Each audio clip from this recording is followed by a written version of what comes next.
What is up, Only Playbook fans? Welcome to another episode. We are recording episode 47. Obviously, it is the off season, but there are a lot of players that don't have a team heading into next season. So they're just roaming around in the abyss, waiting for a team to come capture them. I still got like my Pokemon mindset because I've been playing a lot of that new Pokemon game. But so that's exactly what I thought of, is all these players just like roaming the fields and teams coming up behind them and catching them. But so many free agents. Yeah, so many free agents we need to talk about. Big names that are going to change teams drastically next season. So going to change the landscape of the NFL. Obviously, we're the usual suspects. I'm Sweet Car. I got Chovit, Shishot. Happy middle of the week, guys. Off-season football. How are you guys feeling? Feeling good. The Pokemon reference is so good because I was looking at these players and I was like, God, I wish the Steelers got this. Like, Steelers need to catch them all because we need all the help that we can get in order to be successful next year. I feel like if this was like a Madden situation, for some reason, this is my toxic trait is thinking I can manage players better than NFL owners sometimes, just because of the whole Madden thing. Yeah. But it'll be fun. It'll be exciting to see where all these players land.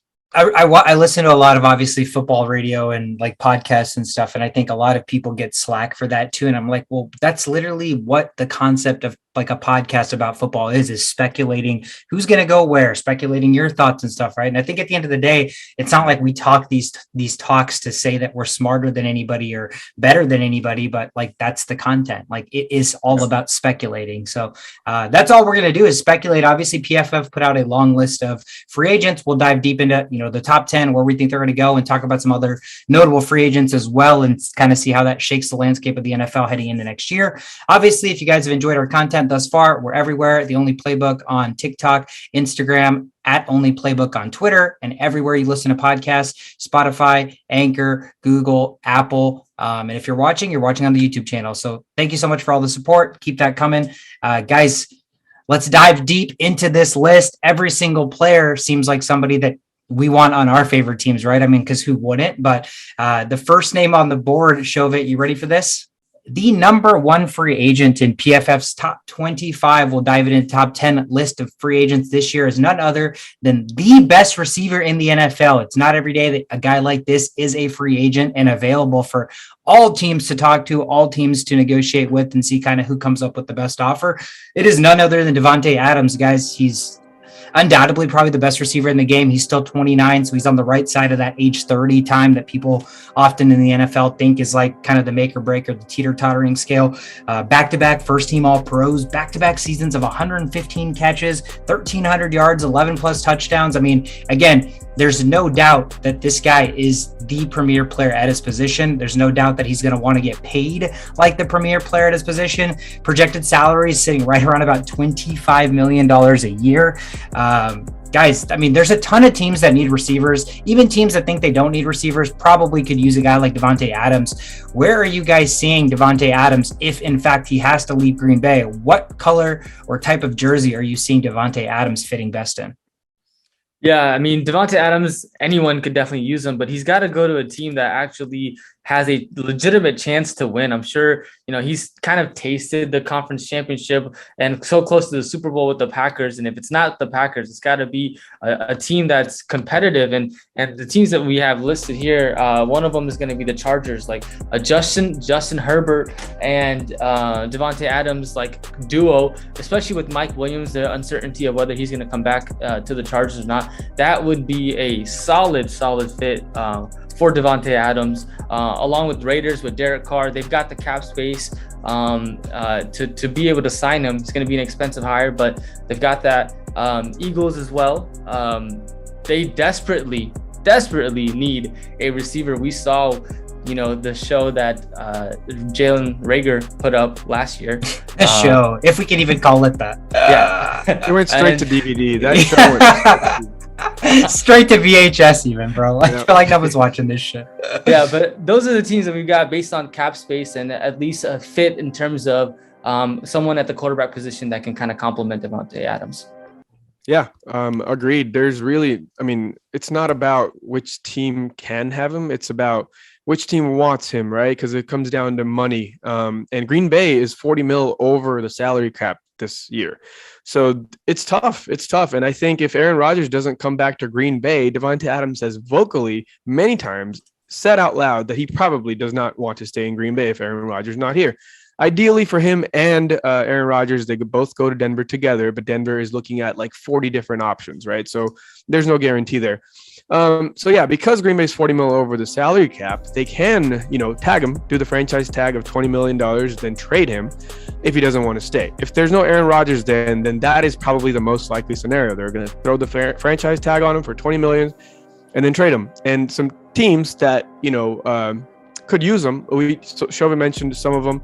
I feel like Baltimore could use a strong number one too, to elevate Lamar Jackson's game. Also, he needs somebody to bail him out. Who knows how long Mark Andrews is going to be there? Who knows how long Mark Andrews can handle this many targets? Because it's pretty ridiculous. He's probably, unanimously the best tight end last year. And that's hard to keep up when you're a tight end because you're blocking, you're running, it's a lot of work. So they would greatly benefit from having Davante there. And like you mentioned, the Chargers not having Mike Williams, they need someone to stretch the field because Keenan Allen is still a little guy. He can't really do like a number. He's kind of like a Stephon Diggs. He can't do those things that we ask of these bigger receivers. And then the Jets, I've seen some talks about how the Jets could utilize them. They have the cap to do it. They have an up-and-coming quarterback, and they desperately need a non-mediocre wide receiver, and Davante Adams would fill in that role. But those seem like good options if they end up going with the sign and trade strategy. Yeah, I mean, again, there's always both of him and I think the domino effect of the free agency altogether seems like it's falling on the shoulders of Aaron Rodgers. Whatever Aaron Rodgers decides to do is what Davante Adams is going to decide to do. And then it's going to impact whether the Packers are now looking for a quarterback. They're rebuilding for the future, so they don't feel as bad unloading Davante Adams if they are in a rebuild situation. Or if Rodgers decides he's coming back, but he doesn't come back to Green Bay, then Shishot, you mentioned it, like where could they see themselves getting packaged? Broncos they're a very, very attractive destination. They have $40 million in cap space. So, that probably would not effectively be enough to get both of those guys. But if those guys, Davante Adams could get the payday that he deserves, and Rodgers could come on like a friendlier contract if his goal at this point is to just win championships, right? So I don't think he's getting any shortage of money, or he has any shortage of money. So it'll be interesting to see if those guys get paired up. But like you said, you mentioned the Chargers. The Raiders are a really, really sneaky spot for me as well, just because Derek Carr, if they decide to keep him, obviously that offense has always severely lacked a true number one receiver as well. Henry Ruggs, over the top guy, but not really as consistent as you would like. Hunter Renfrow, great slot guy. Darren Waller, obviously tight end. And we talk about how it's tough for a tight end to be the receiver. And then obviously pair that with the fact that Derek Carr was college teammates with Davante Adams at Fresno State as well. So there is already a connection there. So if Rodgers decides to hang up the cleats and you're looking at Davante Adams trying to find a spot for him that would fit, that the team can be competitive and he can also get his payday, the Raiders seem like a pretty, attractive, intriguing spot, and actually makes sense cap wise and from a team perspective. So I think it'll be interesting. Like you mentioned, Eagles, we talked all last year about how the Eagles desperately need a receiver that they can rely on, a receiver that can take the pressure away from Hurts, take the pressure off of Devontae Smith. So obviously the Eagles are a great fit there. And again, the Lions, there are teams at the top of the board that are so bad that I don't think any signing is as bad news for them, like the Jags, the Jets, the Texans. Like those teams could use anybody, right? So any team that has a lot of cap space could be in play. But I think if I'm just guessing and speculating, Davante Adams is used to a winning culture. I don't see him going to a franchise that is going to be in a rebuild just to get a payday. So I think he's going to want to go somewhere where he can have a chance to win now. So it'll be interesting to see, because again, it's going to shake up the entire landscape of free agency. Yeah, it's all going to depend on Aaron Rodgers, and the Packers could restructure their deals, cut a couple of players that they're paying like 12 and 15 million a year to lower that salary cap. And they definitely still have a potential to sign both Rodgers and Adams. It'll be interesting to see. They're going to have to get rid of their, key pieces on, their linebacker position. Jazarius Smith is getting paid $15.3 million a year. Preston Smith would have to be traded for 12. He's getting paid $12.5 million a year. So there's things that they could do. So they could very well stay in the Packers. So it'll be interesting to see if they end up going down that route. to keep Rodgers and Davante Adams. Yeah, again, that's gonna help kind of put the domino effect together for the rest of the free agency. So let's jump right over to the next player. There is no shortage of need when it comes to the tackle position in the NFL. Obviously, we talk about the blind side. We talk about one of the most important positions on the field. Number 2 on Pro Football Focus's top free agents is none other than Terron Armstead, tackle for the Saints, who is now a free agent. He is officially 30 years old, so age is definitely a factor you have to consider, but he is a veteran. He's about as rock solid and as consistent as they've come as at the tackle position in the NFL. 3-time Pro Bowler. You're looking at a salary cap projection of about $20 million a year. So again, it comes at a hefty price tag, but we know how impactful and how important it is to have a tackle position, the tackle positions shored up, because you can't really get anything done without that. So that's why there's a hefty price tag on this premium position. There's a lot of teams that need tackles, but I'm looking at a hot commodity. As far as a hot commodity goes, teams that have a ton of cap space that are looking to, one, use a veteran guy to start to build around the line because they don't have a veteran presence there, and use this guy as a leader on the offensive side to help protect a said young quarterback. So if I'm looking at a couple of teams, I'm looking at a team like the Dolphins. The Dolphins, if they think Tua is the future, they need offensive line help desperately, so they need a veteran presence to come in there and help shore up the rest of that line. You're looking at the Jags, who have $56 million in cap space. Obviously, you have number 1 draft pick in Trevor Lawrence that needs to be protected, so that should also be something that they consider top of mind. And then you're looking at the reigning AFC champion Cincinnati Bengals, right? The Bengals made the championship being the most sacked team in the NFL. So Joe Burrow still needs protection. He still needs that help. And if they are, thinking that their window with this rookie scale contract for Burrow, this rookie scale contract for Chase is in the next 2 to 3 years, they probably want to bolster that line so they can get back into that win now situation. So those are 3 teams that I think could do really, really well with the veteran presence and somebody as stable as Terron Armstead. What are your guys' thoughts there? Yeah, this is an interesting year for tackles. I feel like you can get a really good tackle from free agency and then also pick up someone that is, PFF has 3 tackles that are in the top 10 of this draft board for this year. So if you're trying to bolster up like the teams like you mentioned the Bengals, Bengals definitely have enough cap space, $49 million in cap space to go out and get this guy.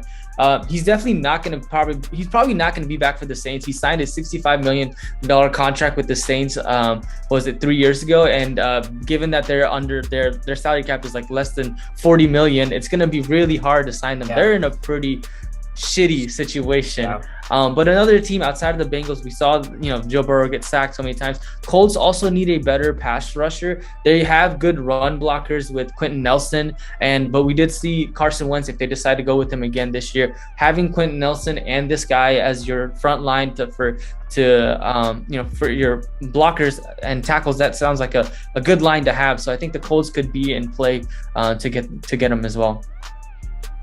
Yeah, I heard somewhere Carson Wentz most likely going to the Admirals or whatever, the Commanders. I don't know. It's still way too early for that. But tackles, most important position in football. Like outside of defensive ends, offensive tackles are probably, historically the most necessary part of football. And that being said, they get paid a lot, right? And there's not many teams that can afford just signing them straight up for large amounts of money. So,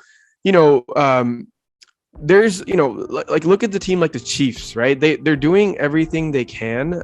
They've also gone all in many times to get to the promised land. However, they're falling short, and they're falling short because their star quarterback has to run like his head's cut off. So how they need to fix that is they need to get a tackle. They're lacking severely in that as well. That could also be a team that, could kind of break the bank to kind of get him.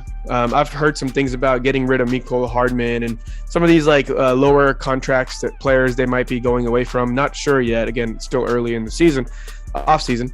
But so, you talk about young teams, and then you talk about the veteran teams. Young teams signing a veteran left tackle who's injury prone now. He was injured a lot of last year.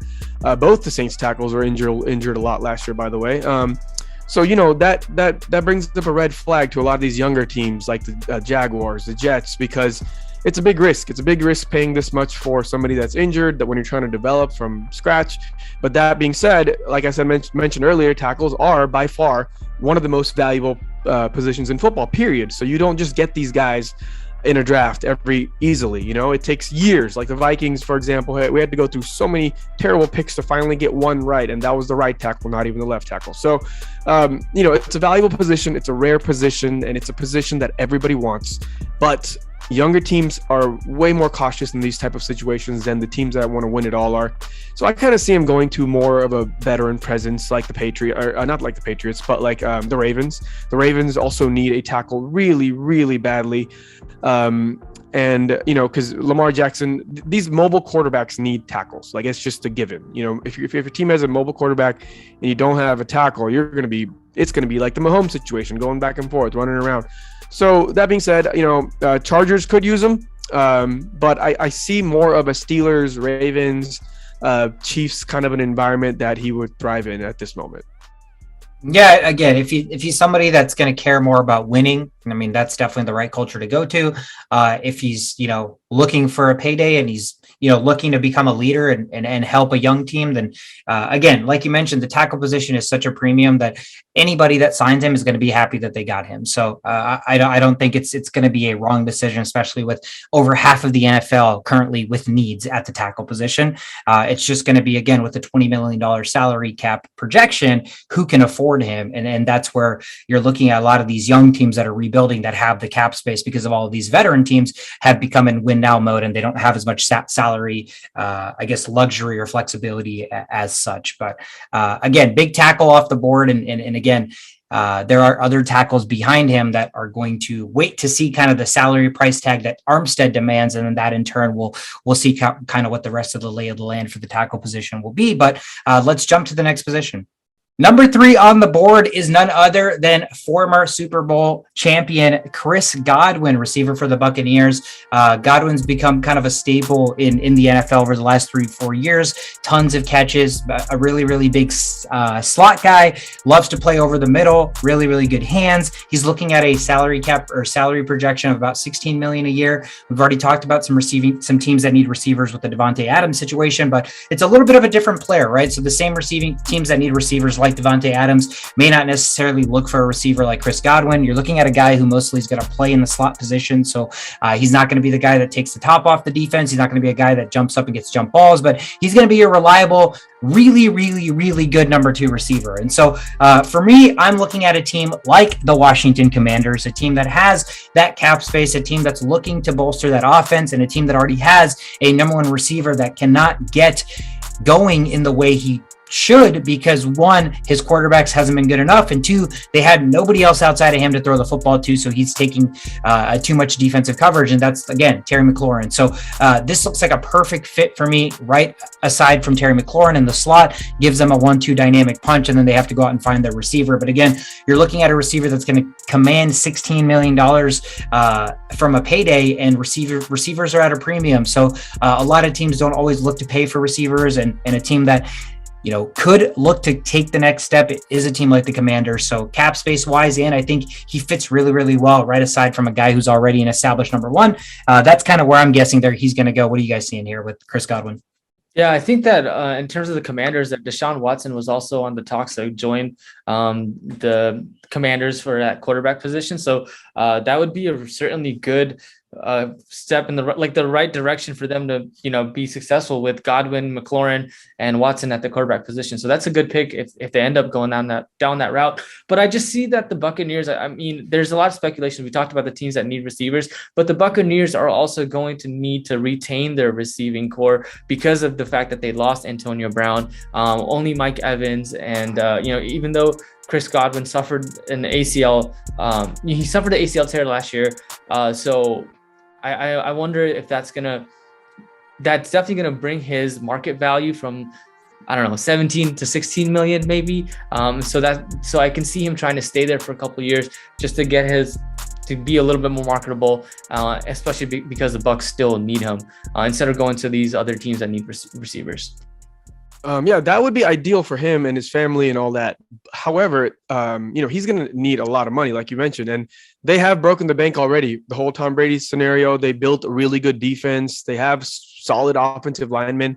They're going to have to pay a lot of people here, if not this year, shortly. And I'm not sure if they can handle this contract. Only because receivers, we love them when the best ones are there, they deserve to pay. But you can find a lot of receivers, whether it's free agency, whether it's the draft. Receivers are never the team might make a wrong decision on a receiver. However, there are plenty of good receivers always available.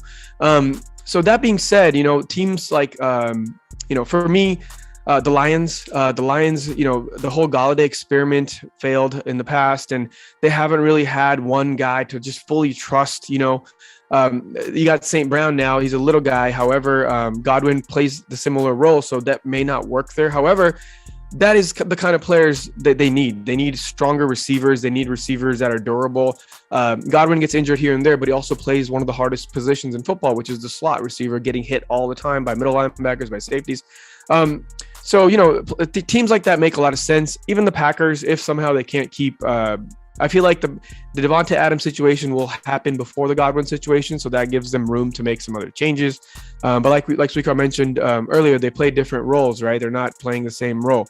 Godwin loves that slot guy role. He's a big slot guy role, which is why it makes him so unique.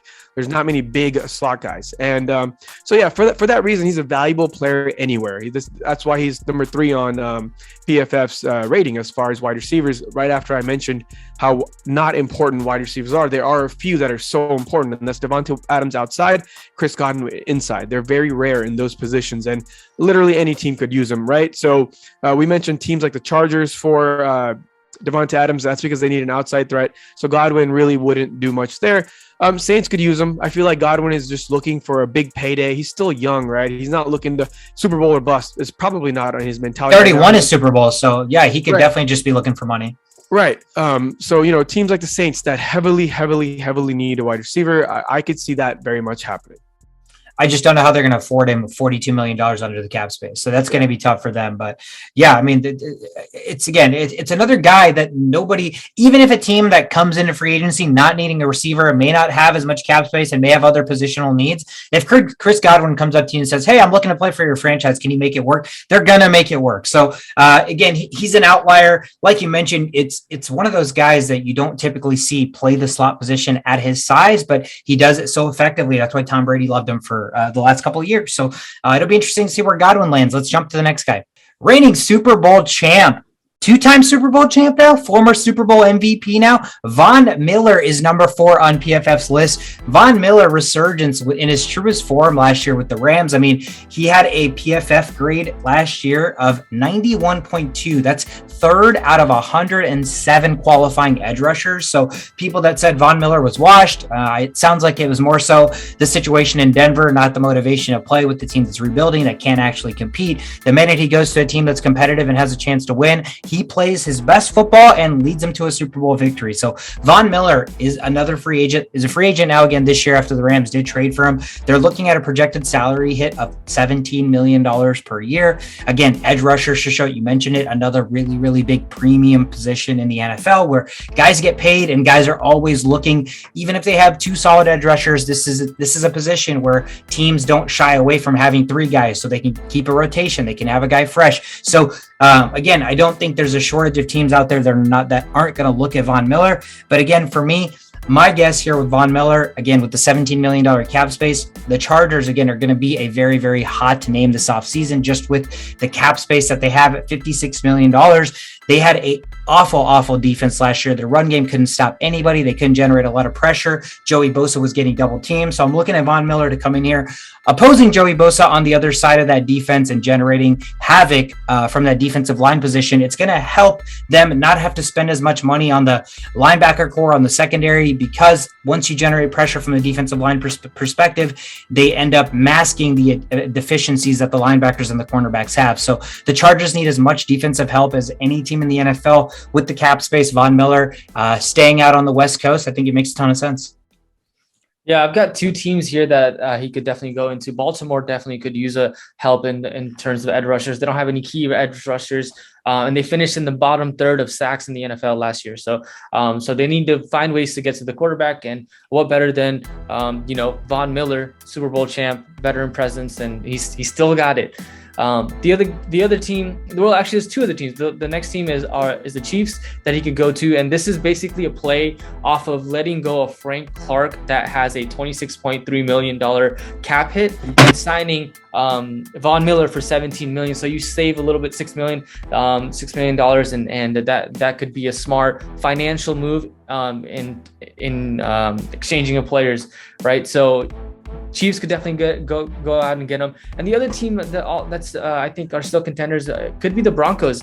Von Miller is he seems like a guy that likes to stay with a team. Like, he didn't choose to go to the Rams, right? He got traded to the Rams. And when he won the Super Bowl with the Broncos, he said he wants to be a Bronco for the rest of his life. So the Broncos definitely could go back and sign him again. And he could be a Bronco for the rest of his career, since 2 Super Bowl champs and just finishing off with the team that you started off with could be the play as well for Von Miller.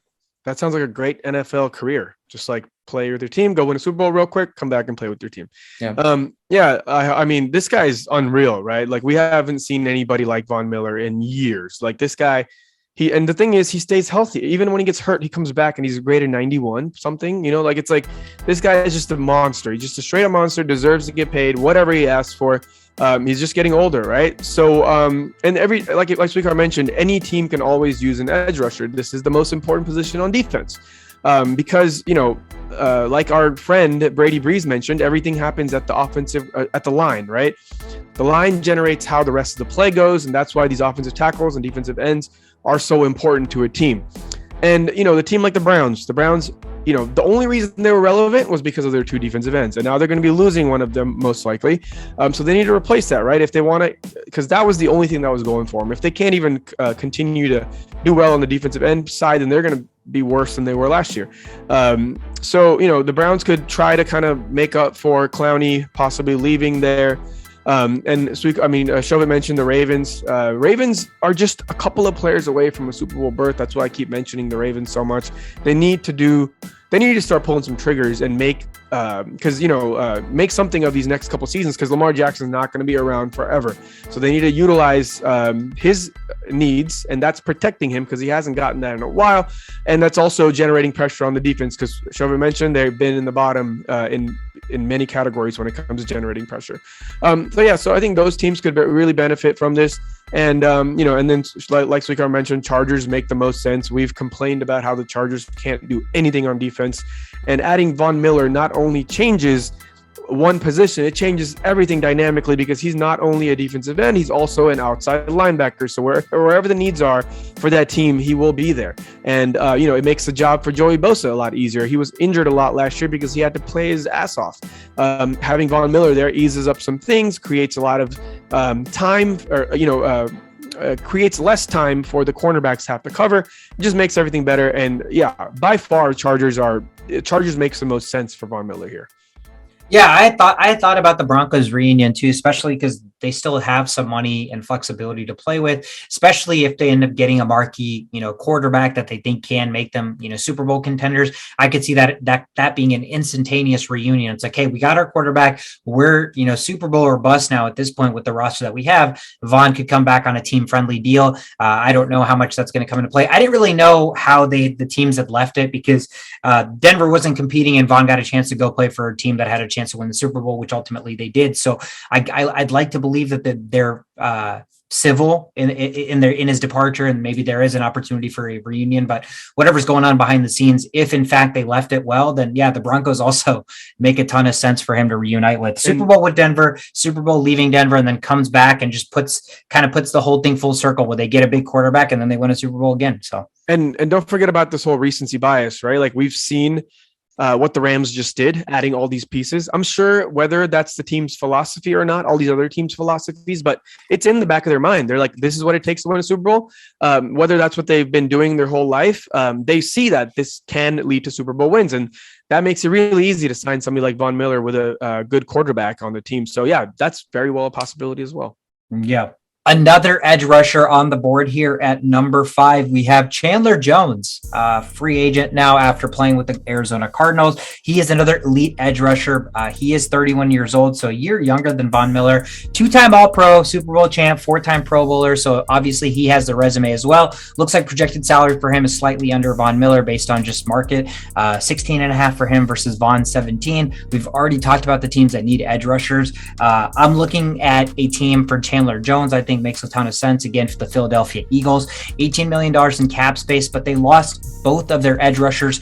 Brandon Graham's getting older, Derek Barnett's getting older, and now they're both free agents. So there is a severe need at that position. They've shown in the past their ability to pay for that position in those two names and building out the roster through the draft and the other positions. So I could see the Eagles making a splash here at defensive end. Obviously, I guess the age is a factor here. I don't know if Philly's trying to go younger. The offensive side of the ball seems to be slowly navigating to the younger side. So I don't know what their philosophy is, but Chandler Jones would come in there and be a good fit and fill a hole that Brandon Graham and Derek Barnett immediately showcase there. So I think the Eagles make a ton of sense, but who are you guys seeing here? Yeah, I mean, we're talking about back-to-back edge rushers. So all the teams that we talked about in the last clip could definitely go in here, like the Broncos and the Ravens and Eagles. But I like the chances for the Seahawks to get them as well. Seahawks faced them twice in the Super Bowl when he was with the Patriots, and I'm sure that this is their opportunity to bring him to that team. And if he goes to the Seahawks, we see a lot of players that they don't leave the division. They play Cardinals and the Seahawks in the same division. They go to the rivals for whatever reason, and it could be a chance for him to just kind of prove himself and say, hey, this is what you missed out on. Give him that extra juice to be more successful, and they definitely have the cap space to do that. Seahawks need an edge rusher, so my guess is the Seahawks as far as where he goes next. Yeah, these are all great places. Chandler Jones, he started off really hot last year with that 4-sack game or whatever, 5-sack maybe it was 4. But he started off really hot and then he kind of dissipated over time. I'm not sure if that really affected his projected salary, but he got to play with JJ Watt, right? He got a taste of what it feels like to play with the Watt brother. I think Steelers are a very good landing spot here for Chandler Jones. I think, you already have this monster of a man in TJ Watt, and if you could just complement that with somebody like Chandler Jones, that makes Steelers defense even stronger. That puts them over the top, and you need somebody like that on the other end of TJ Watt when you're playing against people like Lamar Jackson, Joe Burrow, both officially elite quarterbacks, and they need to keep those guys in check. So I think adding them, especially if you're going to lose Melvin Ingram, that would be a huge upgrade and a huge strength that the Steelers will immediately have. That could potentially make them the strongest defensive line in football. Yeah, Shelby, you'd love that, wouldn't you? I would. Again, like I said, defense edge rusher. If you can keep edge rushers fresh in the fourth quarter, where you're not rotating your tackles. Nobody has 2 tackles in the NFL that they're like, hey, we're going to play you here, play you there, right? So chances are the reason the Cowboys had Randy Gregory, Micah Parsons, and DeMarcus Lawrence, 3 edge rushers rotating is because they were all fresh at this, all fresh all the time. So again, I wouldn't put it past the team that already has 2 edge rushers to go out and get a guy like that as well. But next guy on the board. The first cornerback on the list here, number 6 in PFF's free agency list, is none other than J.C. Jackson. J.C. Jackson and the Patriots seem to be going down a bad path that is looking like a departure from there.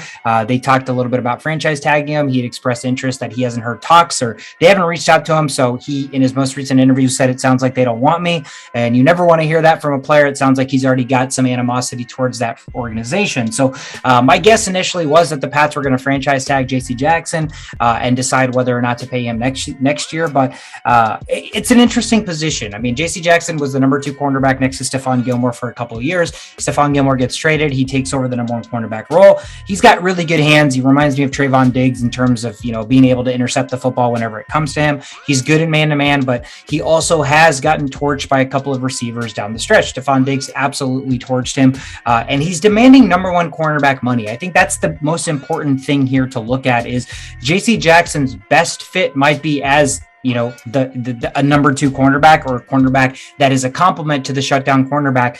I worry that he is not a true number 1 cornerback. So if the Patriots, an organization run by Bill Belichick, have kind of, lollygagged at the thought of signing this guy to an extension when they haven't lollygagged at the thought of signing guys like Stephon Gilmore, Malcolm Butler, they've been able to, find cornerback talent and identify that and pay the guys that they want to pay.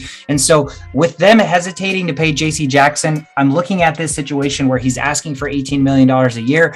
And he seems like an ideal player at 25, 26 years old. There could be younger organizations that think that there is still some untapped potential. So they could still be paying for this guy at a discount, right? Maybe they haven't quite seen his top tier play yet. So JC Jackson to me seems like a classic, a team that needs every position goes out and pays a premium because he's the best cornerback currently available just from an age perspective. So I'm looking at the Jets, who have $48 million in cap space, to unload some money to JC Jackson. Same division. Obviously he can come in there and sell himself to the Jets, being like, hey man, I played for the Patriots. I know what they're all about. You guys need help. And again, the Jets have the money. And so the Jets are going to pay up, and JC Jackson seems like he could be the benefactor of the Jets just liking to pay money, where there are positions and players that other teams are quite frankly not jumping at the gun to pay. Yeah, I mean, this guy's good, right? He led the league in pass breakups with 23 last year. He only allowed 49.1% of passes that came his way to be caught. I mean, I don't know if that's actually good. It's like less than 50. So 1 out of 2 times the ball's thrown his way, the receivers don't catch it. But I think that this is actually a great spot for the Steelers to pick up, because the Steelers are going to most likely lose Joe Hayden, and they need a young cornerback to take his spot. And so JC Jackson, although you bring up a good point, like that does seem like a premium, but based on the personnel and what we're looking to get in free agency, Steelers seem like a good fit for JC Jackson. So the Patriots don't give a F who you are, what your name is, how well you've done. They know what they do to develop players, and they know they can do that to anybody. So if you look at the history of the Patriots, like they'll just bring in even Ty Law, they have a history of having solid number 1s. And I don't think that's by accident. It doesn't just happen. They have all these crazy cornerbacks and they just don't pay them again. They'll let them walk. And I think that's a team thing. That's an organization thing. They know what they have there, and they don't care about individual players.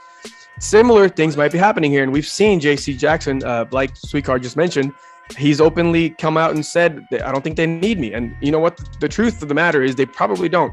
You're great, whatever, but they have ways to fill in your spot with anybody. So, but a team that does need JC Jackson badly is the Cardinals. The Cardinals' weakest point last year by far was the cornerback position. They lost, Robert Alford. They lost Marco Wilson. They both missed significant time down the stretch. And this team got destroyed by random teams like the Colts. They were just attacking their secondary left and right. And I think that is what separated them from being an elite team versus crumbling down the stretch, was losing both of their cornerbacks. And I think JC Jackson will handsomely fit in there. They'll love him. He doesn't have to worry about if my team needs him or not, because that is the biggest needs the Cardinals have right now. And I think that would be a match made in heaven. Yeah, let's see how the Kyler Murray contract extension stuff shakes out, and see how much he's demanding a ton of money there. It seems like it seems like they're gonna really put. He looks like he's gonna put the Cardinals in a financial bind. So, again, it's another position where teams can get desperate. I think when you look at the cornerback position, it's either like you have a cornerback or two that you trust, or your cornerback room is just a shit show, right? Because a mediocre cornerback going out there is just as bad as a really bad cornerback to me, right? They both have the capability or the ability to get burned. So when you have guys that are graded and statistically the interceptions, the breakups, PFF has him as the 7th best cornerback last year. So again, he's got enough on his resume to get the payday. I just worry he's so young. This is his first rookie scale contract. And again, the Patriots make cornerbacks look great. Malcolm Butler was amazing with the Patriots, and he left and he wasn't that good. Stephon Gilmore was the exception. Obviously, Stephon Gilmore's been a stud even before he came to New England. But that's my fear, is that JC Jackson played on his first contract here and, was in a really, really ideal situation. And so the money he's demanding might not be the money he's worth. And that's why I'm looking at a franchise that we doubt has the wherewithal to be able to read and assess talent as well as we would assume, like the Jets. And the Jets have a historically, are historically known to delve out, questionable contracts to players that may not necessarily deserve it. So it'll be interesting to see wherever he lands, whether he can find a role where he is a really, really good number 2 cornerback in that team, or if he has to take on the pressure of being the number 1, being a guy that has to be shutting down one side of the field. Next guy on the list is questionable in many ways. Mike Williams, receiver for the Chargers, is 7th on the list of best free agents heading into 2022. I think Mike Williams is always going to be a number 2 receiver. Correct me if I'm wrong. I just don't think he has all of the characteristics and qualities, being able to kind of handle the intermediary stuff, and obviously availability. Availability is very, very key when you're the number 1 receiver. You need to be reliable because you need to be on the field. And when you're not on the field, it's really, really hard to be assumed the number 1 receiver. Mike Williams, we know what he is, right? He's a really, really big deep threat. He's a great red zone target with that 6'5", 6'6" frame or something like that. But his projected salary is $17 million. Get out of here, man. $17 million for a receiver that has trouble staying healthy and we know has deficiencies in his game. That's such a hefty price tag to me. We talked about the two teams, or the 2 receivers before, Davante Adams and Chris Godwin, and I didn't see an issue with teams paying the projected money that those guys are projected to make. But I really, really worry when Chris Godwin and Mike Williams are projected to make almost the same amount of money. Where's the value in signing Mike Williams? And so I just really, really fear that he's going to go chase the money, because this guy, to me, is not the guy that gets the big contracts. And so the first big contract that some team offers him, he's going to chase. Yeah, it would be smart for him to do that because he's not that good. Absolutely. And his size and stature makes him a perfect fit for the same team that we keep talking about, the Philadelphia Eagles. I feel like he would be a great fit for that. Jalen Hurts needs to scramble around and throw a prayer up. Mike Williams, your guy. He's the jump ball guy, right? Yeah. But at that contract, that just seems so obscure that, that seems like a contract that a team will immediately regret because he's not healthy, or because they realize that that's way too much money to give to a number 2 receiver. Yeah, last year in fantasy, this guy was the first 4 weeks, right? Just like crazy incline, came out of nowhere, and then after that just slowly kind of faded away. Yep. I think there were some COVID issues and injuries and things like that. But what I think he should do is just stay put, find a way to stay with a quarterback like Justin Herbert, where you have a chance to win a Super Bowl with, instead of going to these teams that have high cap space where you get paid. But what are you going to do with your career? No Super Bowl championship. I mean, what do you prioritize more, right? If you prioritize money, then obviously you want to, the potential spots are going to be like the teams like the Jaguars, who've got the money to do that, or another team that definitely needs receivers but doesn't have the cap space, though, is the Atlanta Falcons, that he could definitely sign with.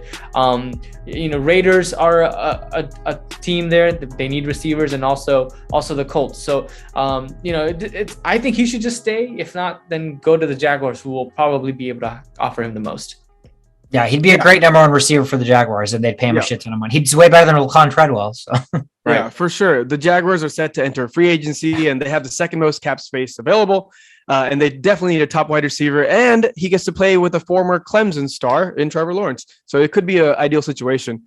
I just wanted to touch in on this, the asking for large amounts of money situation. Like players like this that have never won a Super Bowl, I don't think they should be chasing the money, right? Because Super Bowl is a goal, but it's not always a reality for a lot of these people. So go get your money. Go get your money, right? Like if you already have a Super Bowl and you really have already accomplished the biggest accomplishments in sports, then you can kind of take pay cuts and kind of like adjust to your team and whatever. But until you have that Super Bowl, go get your money. That's the whole reason you're here. You're here to feed your family. You're here to do all this. So he should be chasing the money for sure. Yeah, and he's sorry. Go ahead. Oh no, just go ahead. I got a lot to talk about. I was gonna say he's not the kind of guy that can that in this stage of his career or has the impact on a team that he's like, wait, I'm going to be a hot commodity to 25 teams, so I'm going to pick and choose the team that's got the best Super Bowl position for me. Man, you're right. At the end of the day, winning trumps everything. But for a guy like this, who we just talked about, if some team is going to want to pay him a premium, he himself has to understand how injury prone he's been, right. How there's been years where he's barely on the field. So if he has the opportunity to make any sort of big contract with any sort of guaranteed money, he's going to take that over taking any sort of team friendly deal at this stage. Absolutely. So for that reason, I mean, Chauvin mentioned the Raiders and the Colts. I think those are great fits, especially the Colts. You know, they have a quarterback question, which makes that destination not as appealing, but they have the cap space and they need a big wide receiver. T.Y. Hilton's gone. Zach Pascal's gone. Michael Pittman's all they got. He's a budding star on the outside, but adding someone like Williams to the other side, it would take that offense to another level because we're asking a lot of Michael Pittman at this moment. And he's, you know, I don't know if he can handle all this just singular stress. So adding someone like this guy, Mike Williams, it makes a lot of sense in the Colts world. And the Raiders, if they can't get someone like Davante Adams and whatnot, you know, again, the receiver is definitely an issue here. And there are a lot of players in the receiving market. But, you know, if Davante Adams doesn't go there, I think this makes a lot of sense for him too, because he takes care of that Ruggs role, but he adds size. So he's basically playing two players that they need in one position. He takes care of the Ruggs role and he takes some pressure off of Waller as like the big guy because Waller's all they had and they didn't have him for majority of last year and they crumbled, right? So I think someone like this makes a lot of sense there too. And then the Falcons, you know, because this guy kind of reminds me of a Mohamed Sanu situation, like the way he's kind of projecting himself into the league. We know he's not going to be a true number one. He's always going to be overshadowed by somebody else. So I think it makes sense for the Falcons to kind of add him on along with Calvin Ridley and Russell Gage. I think that might be a pretty good fit there. Yeah. I think, again, the Falcons are just going to be in cap hell. If Matt Ryan wants to pay for half of Mike Williams' contract out of his own contract, then maybe they can figure out a way to make that work. But $48 million cap hit for the Falcons next year for Matt Ryan. I mean, that's like salary cap purgatory. I don't know how the hell you dig yourself out of that one. The Commanders, another team. Again, I'm still searching for them to put a number two or another guy next to Terry McLaurin. Would be a nice guy to, you know, again, take the top off so McLaurin can run a lot of the intermediate routes. So again, I'm big on the Commanders this offseason signing a receiver to get Terry McLaurin the respect and help that he deserves. I'm like, who are you talking about? Commanders? I'm like, oh, they changed. Yeah, that's right. Yeah. The next guy on the board. Another Williams on the board, but this time it is Marcus Williams, former safety of the New Orleans Saints. He is now entering free agency, most notably known for his big whiff on Stephon Diggs during the Minneapolis Miracle. I think that's what I'll always remember him for. Don't care how good football he plays on the field afterwards. But he is a versatile free safety, back-to-back 7th best safety in PFF rankings. He is only 25 years old, so this is his first, major contract that he can get outside of his rookie scale contract. They're projecting for a safety position $16 million per year, so getting paid like a Harrison Smith type. So again, it's tough to see yourself delving out that kind of money, but there are teams needing safeties. I mean, you're looking at teams like Texans, Falcons, Panthers. The Commanders need everybody, but I'm looking at a team right here, the Cincinnati Bengals. The Cincinnati Bengals are in a little bit of a conundrum with Jesse Bates. They can't decide if they're going to extend him, if they're going to franchise tag him, if he wants to go out and get payday somewhere else. But because Jesse Bates is on the teeter-totter, if Jesse Bates does depart, Marcus Williams is a guy that can come in and kind of assume that role and step in and kind of not really skip a beat, if you will. The Bengals defense struggled, although they were really, really clutch in the playoffs, that if they end up losing a key cog like Bates, who was so integral for them,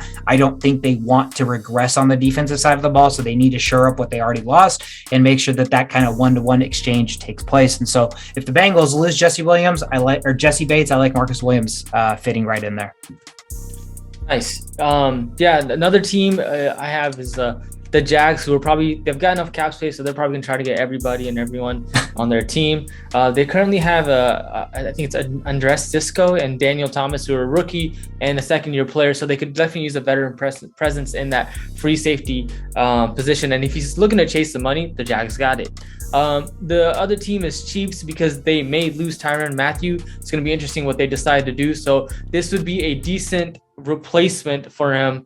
But depending on their Orlando Brown situation and Tyrann Mathieu, I'm not sure if they will be able to get him or not. And obviously another team that has enough salary cap that does go out and pay people in the free agency, the Jets could definitely sign him as well. And I don't think you mentioned the Cowboys. Did you mention the Cowboys? No, I did not. Yeah, the Cowboys. I mean, that could be pretty scary, right? Stephon, you already have Diggs. And then now you have Marcus Williams as free safety. I mean, they were already a decent defense last year. Adding him could make this team a potential, like a really good defensive team next year. So I think the Cowboys would be a good pick for him if they can figure out their cap space situation.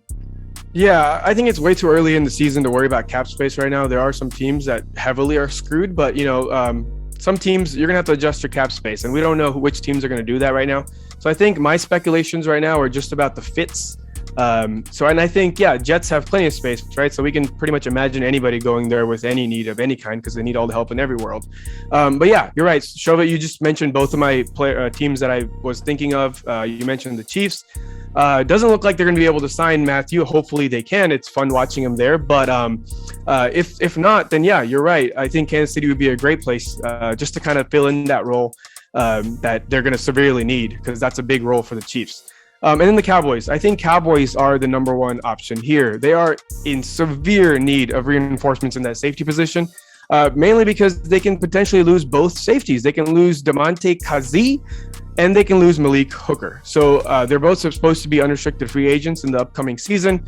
It's time that team, with whatever they got going on right now, they look like contenders. They don't look like contenders. And one of the reasons they're kind of iffy on that defensive side is that safety area. So I think adding him right now, right here and right now, and just getting things rolling would definitely start that improvement on that defensive end for the Cowboys. However, I'm not a big Marcus Williams fan. It's not just because of that Diggs situation, but he's 7th on PFF's list. But Minka was like 40th on that list. Like it's not. I don't really like going off PFF list too much. I'm not a big believer in Marcus Williams. I've seen him just do so many bad things in so many different situations. But a team with dire need like the Cowboys, that would be an upgrade for them.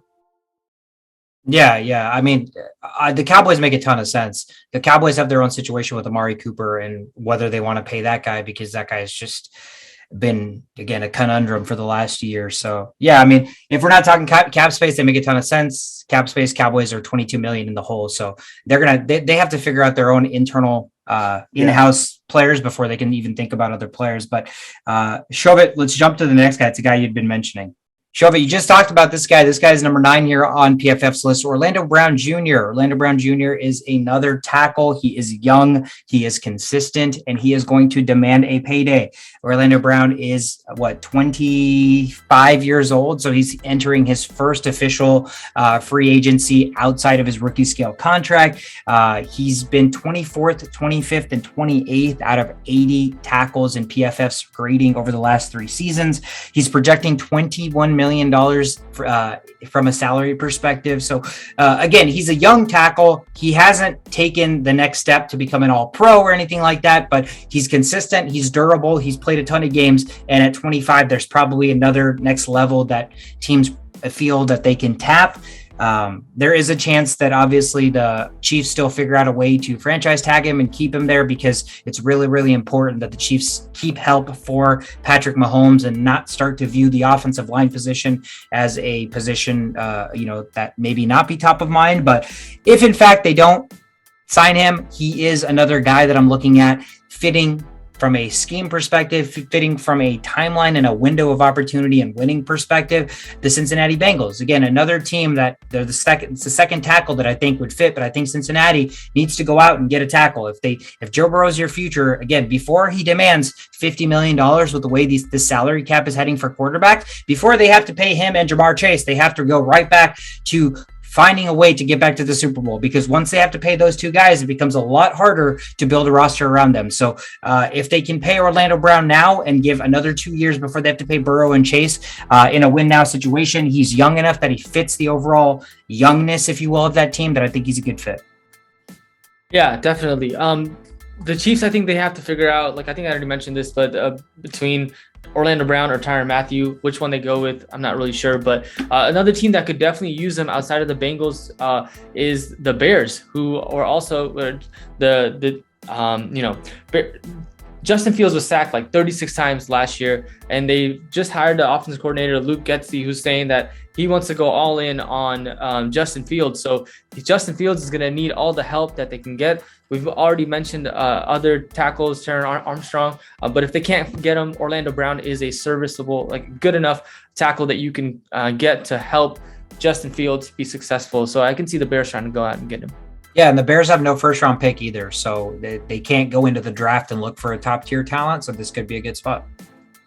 Yeah, I don't really have much to add. I agree with everything. I think the Bears are a solid spot because look at Fields, right? Sacked 36 times. He's really not going to be able to improve unless they can finish that offensive line off in a good way. And then you guys, we've already talked about the Bengals. We've talked about this since the beginning of the season. Why did you not draft a defensive or an offensive lineman? Well, they made their decision and it worked out for them. However, they can't just sit around hoping it gets better. They're going to need to do something about it. And I think Orlando Brown makes them even better. And that's something they should prioritize. Whichever tackle they get, they need to get one. And then you guys already mentioned the Chiefs again. And I mentioned how Mahomes is really good. However, you can still cap off a really good quarterback with a really bad offensive line. And they just kind of fall apart during these big name games. And adding him however you can. Again, I can't speculate cap situation this early in the season. There's going to be a lot of changes from now till later. But as far as needs go, they definitely need one. And I think if you had to sacrifice Tyrann Mathieu to improve that offensive line, I think you do that because there are safeties that can understand schemes and do this, do that. They might not be playmakers like Tyrann Mathieu, but they can fill in certain roles. But the Chiefs now openly have lost two potential Super Bowls because of bad offensive line play. So that's a dire need for them. They need to fix that now. Yeah, I think the Honey Badger at this stage in his career, because he's at the age that he is, I think I guess he's still 29, but he's pushing 30. And at the safety position, again, the safety position becomes more of a commodity than the tackle position. So if I'm the Chiefs and you have to address whether you're going to keep your left tackle who's protecting Patrick Mahomes or an aging safety now who at this stage you can probably go younger in the draft and save a bunch of money, I'm probably leaning Orlando Brown Jr. Number 10 on the board here in terms of the free agents for per PFF is Allen Robinson II. This guy's probably become forgotten for a lot of casual NFL fans because he hasn't been on the field. And when he's on the field, he doesn't get the ball thrown to him because of quarterback conundrum in Chicago. Is it Andy Dalton? Is it Justin Fields? Is it this? Is it that?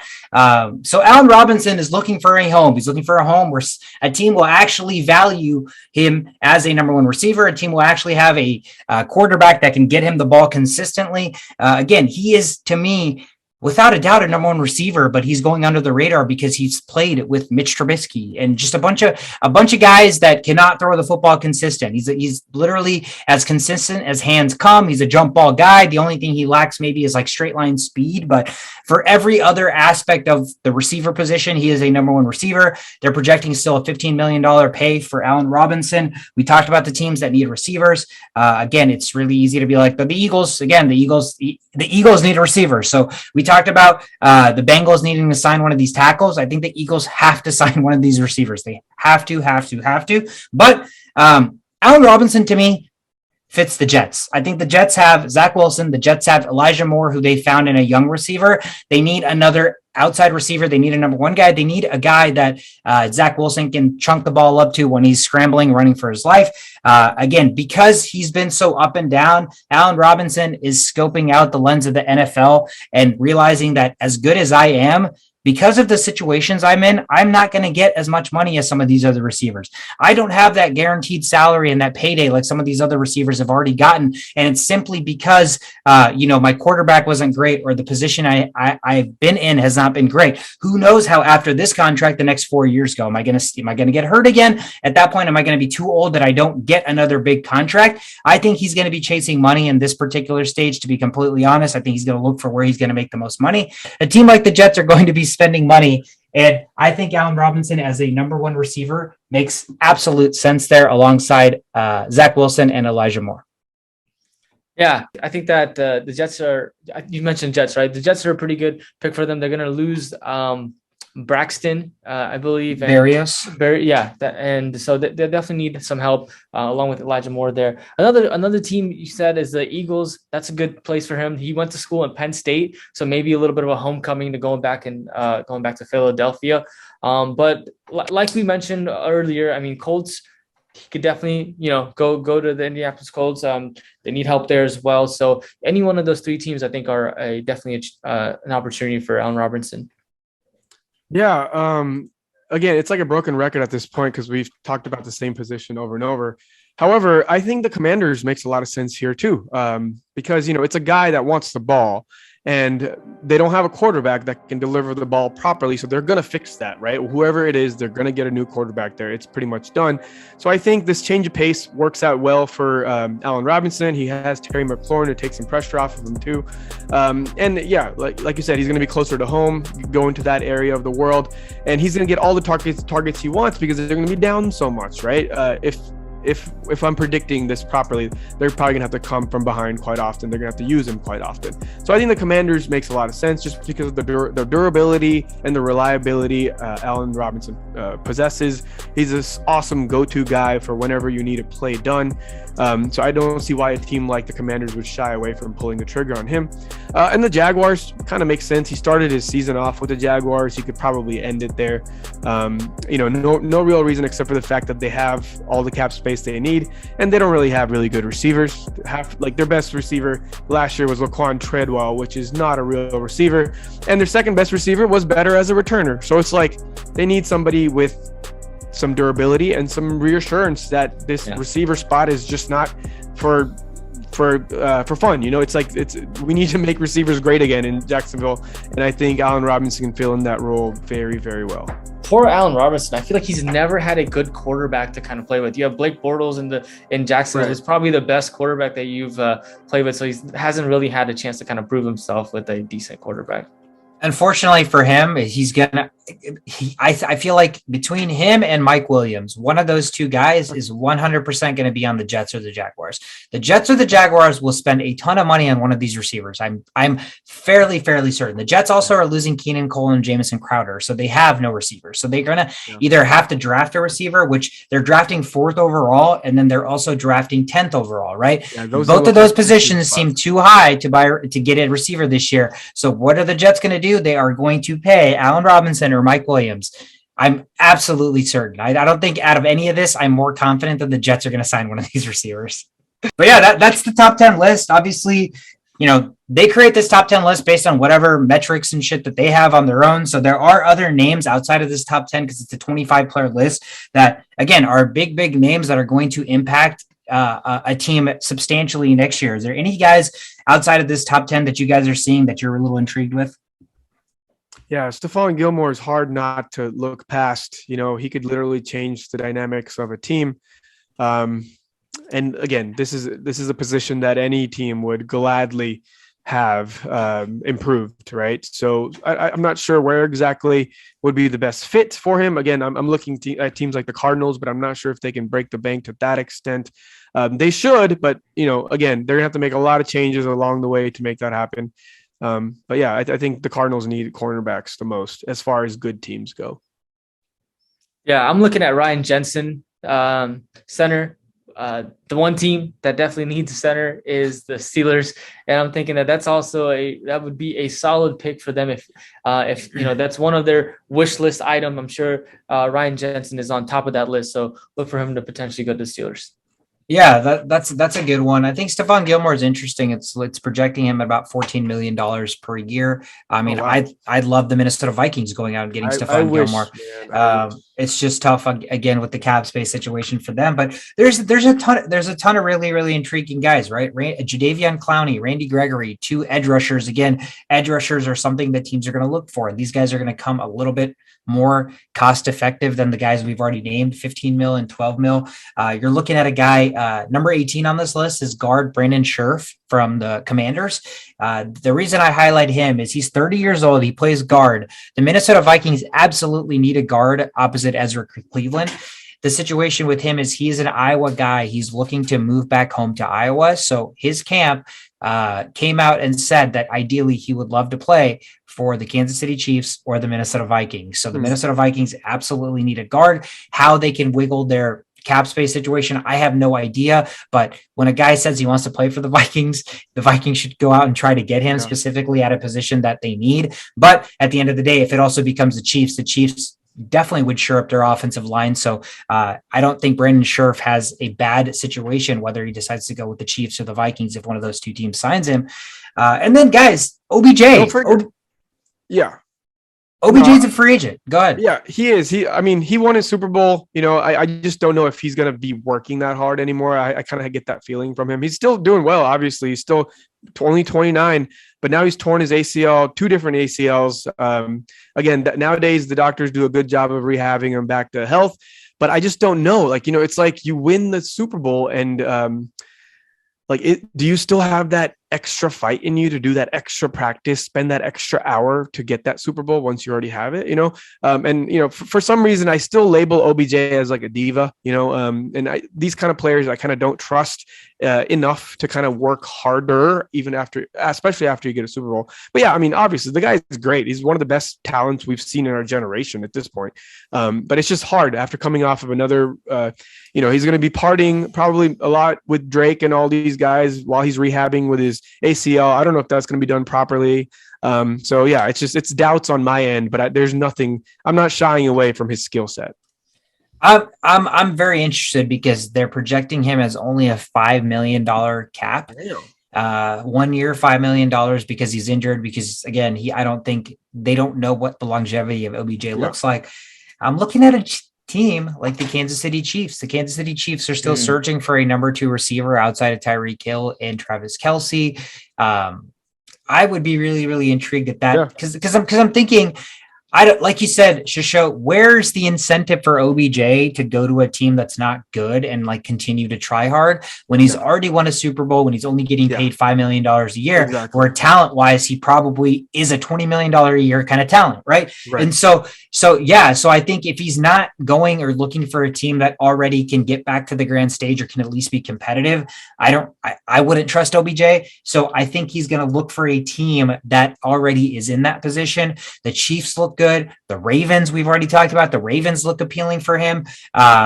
The Cardinals opposite DeAndre Hopkins, that would be interesting there.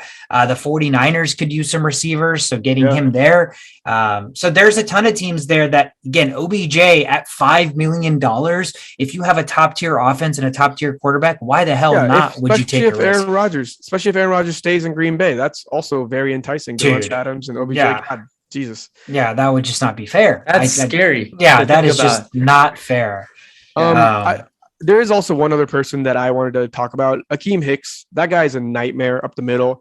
The Chargers should just do whatever they need to do to get that guy because he will solve their run up the middle problems single-handedly, and I think that would be a very, very valuable pick for them. It's just that he's a little older, right? He's 32. He's going to be taking a lot of damage up the middle. Don't know how long he's going to last, but I think if the Chargers project to be making the Super Bowl in the next 3 years, I think they should pull the trigger on Akeem Hicks. Yeah, I was going to say the Chargers, or I wouldn't even count out the Steelers. Show it. The Steelers could use some defensive tackle help. Whether they decide to go younger in the draft, that's another question. Because again, he's 32. But as a Vikings fan, even last year, we've seen that this guy has not lost any bit of his run stopping force. So he's definitely a problem down the middle. So the Steelers with the cap space and the need a defensive tackle also would make a ton of sense there. Last guy I wanted to highlight, a couple of guys there, 2 tight ends. Tight end free agencies are tricky, right? We talk about tight ends all year in fantasy with like, what's their value? There's a huge drop off after like the top 3 or 4, but we have 2 guys who, again, similar in age, similar in contract, everything. You have Mike Gesicki, who's a free agent from the Dolphins here, and we have Dalton Schultz, free agent from the Cowboys. Both guys are going to be demanding about $13 million a year. So these guys have had stellar years, and now they're going to look for a payday. I don't know. Tight ends are interesting to me because $13 million for a tight end seems like a lot. But at the same time, again, we've seen how when you don't have anybody, like a shit show at tight end, how much that can be a problem.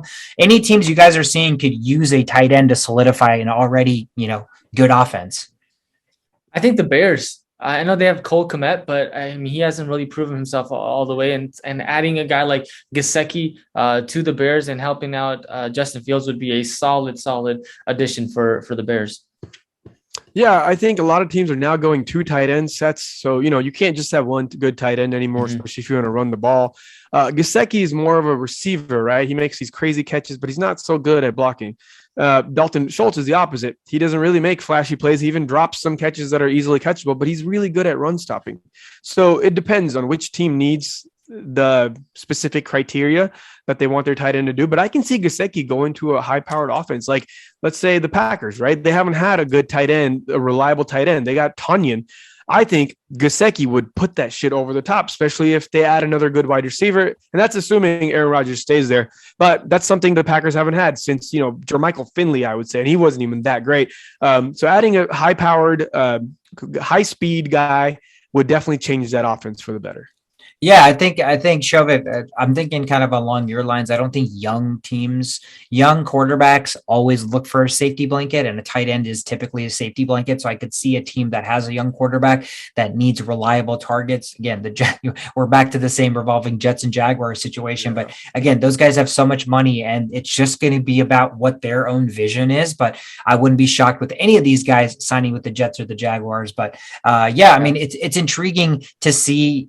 Gesicki, again, he lines up almost like a Kyle Pitts, right? Kyle Pitts gets drafted and all he does is line up as a receiver, basically, for the most part. Gesicki is almost similar. So you're looking for a team that maybe is looking for more offensive, explosive help rather than like a run blocking help. There's one more team to think about, and it's the Titans. If they can complement AJ Brown, Julio Jones, and add Gesicki or Dalton, that would be a pretty scary offense. Yeah, and Julio Jones is not really Julio Jones anymore, so True. They might need They need a lot of help. Actually, they had their chances these last couple of years, and they couldn't capitalize. So I hope for the best for them. They need to make some changes there. Yeah, again, free agency is already in the works, in the sense that these guys are no longer part of a team and they're going to be looking for a home. We talked about obviously the franchise tag that's going to come into play. I think the franchise tag deadline expires March 8th. So after that, if you've not been franchise tagged, you're going to basically be an unrestricted free agent, and you're going to have that capability to sign with anybody. So that's going to come up. We have the combine that's starting here. That's already kind of taken place right now. So obviously there's going to be a lot of draft talk, mock drafts, and players that we talked about in the combine that have shot up the projection boards. But again, there's not going to be a shortage of content. I think next week we probably want to dive into some draft stuff and kind of see what we come up with from a combine results perspective. And then we'll kind of take it from there. But anything else on these free agents? Any last things you want to touch on? No, I'm just really jealous of these teams with a lot of cap space. Yeah, it must be nice, man. It must be nice to not be at the bottom 5 of cap space heading into next season. I mean, God, the Dolphins with $60 million. Damn. If they make the right decisions, they could definitely be a good team next year. But we'll see. Was it Nathaniel Hackett? No. Mike McDaniel. Mike McDaniel. I always mix those two guys up for some reason. Yeah. I don't know what it is. Mike McDaniel, if he can make the right decisions, and the Dolphins could be pretty good next year. Yeah, for sure. Yeah, man. So again, a lot to unpack. We'll stay active. Again, make sure you follow, like, subscribe, all the social medias. Thank you guys so much for tuning in to another episode of The Only Playbook. I'm Sweetcar. Again, show that we'll kick it with you guys next time. See you guys.